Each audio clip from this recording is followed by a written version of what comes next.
Hey everybody, Happy New Year. It's your boy Mr.Nightspyder. You're watching the Nightspyder Collector. And today we're going to do another Transformer Titans Return unboxing. Here we have Vorath and Mindwipe.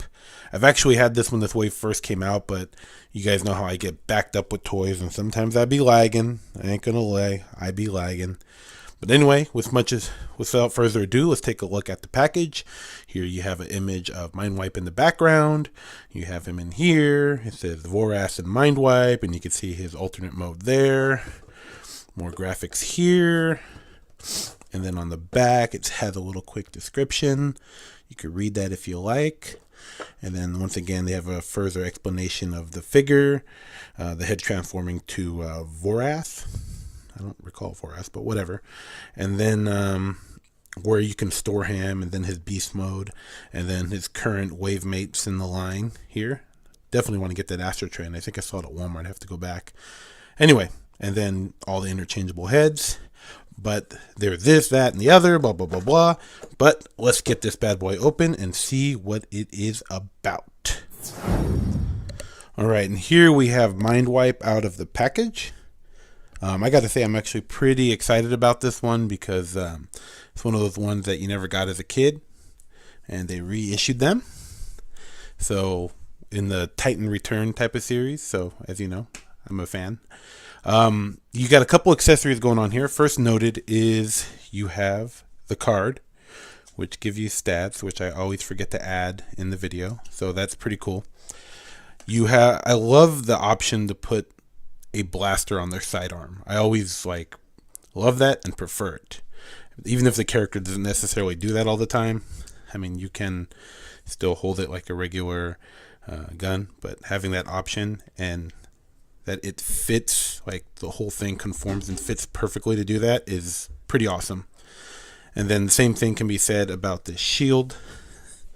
You have the shield here, the talons kind of fold in, and then you have some cannons here, and then you have a handle which you can mount on as a shield on his arm, or you can hold it like another blaster, which is a little awkward looking. And then of course you can have the talons exposed as well, so you can have like a talon shield, which I think is probably the best look of the two.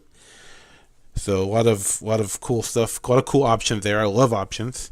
And then here, as per usual,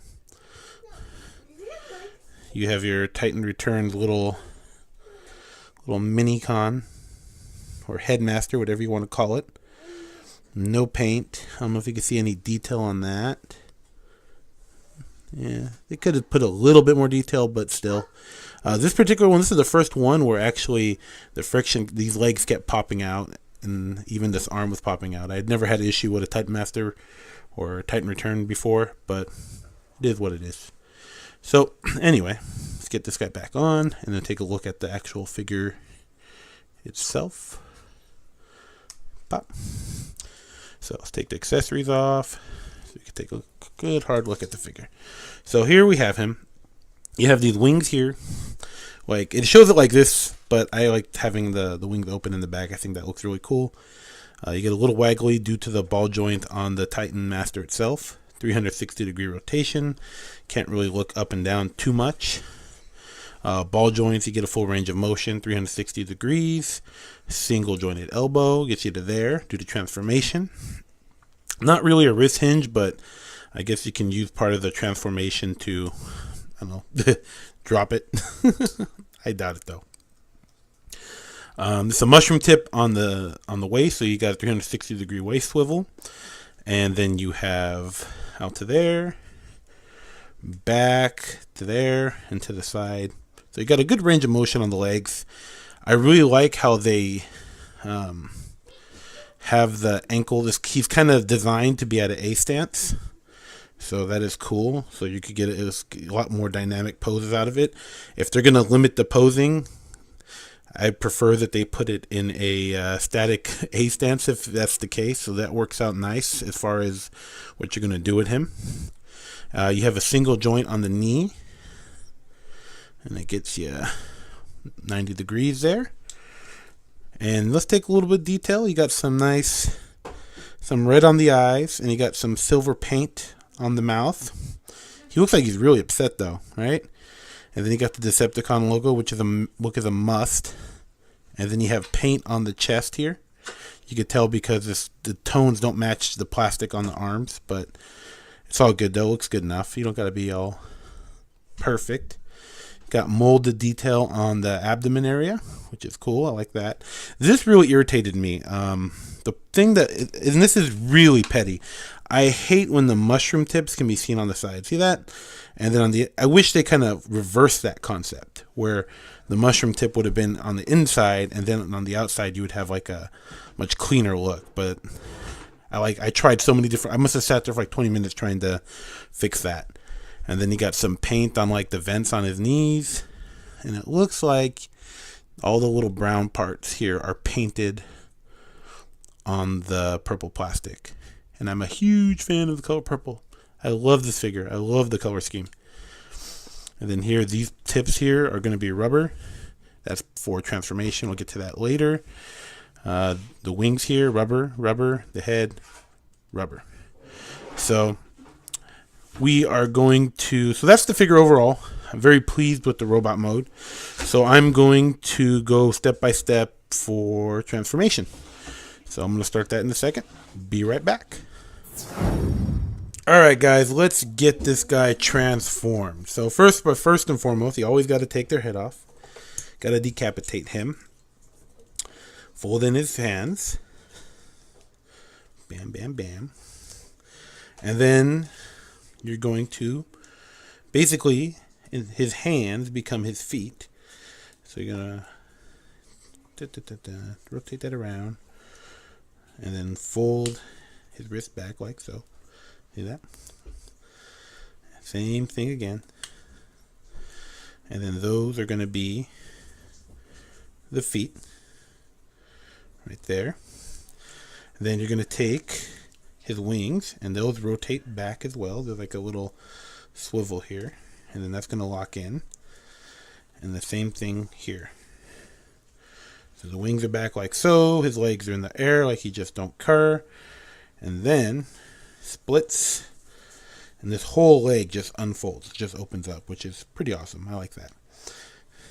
And then the feet, just fold them back. So it's going to look like that on the back side. And then the same thing here.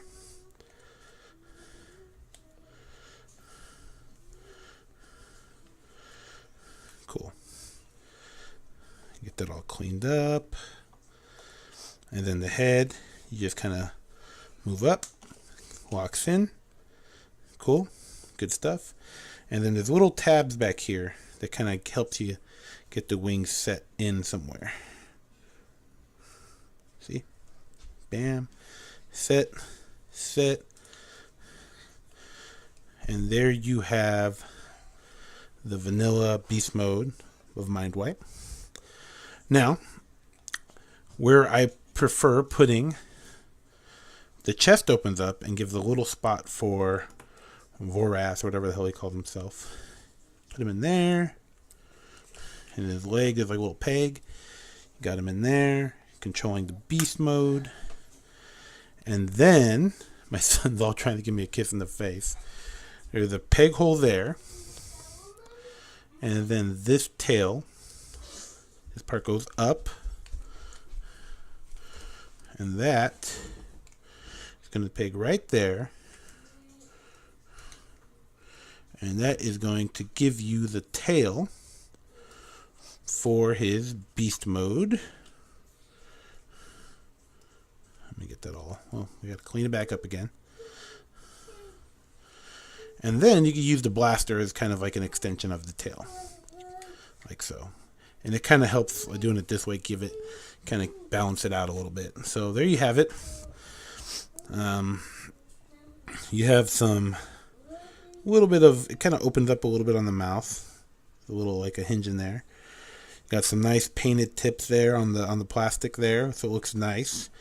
This is clear. I don't know if you can see. You can kind of see the Titan Master in there. You got some molded details on the wings, kind of a throwback to the G1. Little tiny little feet. I mean, there's not much articulation you can really do with that. With that, it's nothing really. On the back, it kind of uses this like a turbine, or kind of shows how the flight works. If you were to look like at a aerodynamic or aero engineering perspective, even though it's just a toy, but they try to make it look legit. And yeah, overall, this is a great figure. The transformation is clean and tight, way better than Bone Crusher or Skull Smasher. Very tight joints, a solid transformation, great paint, great color, great articulation, good storage for all the accessories. And anyway, thank you for watching. Leave your comment, share, rate, and like the video. And Happy New Year. Thank you for watching. Peace.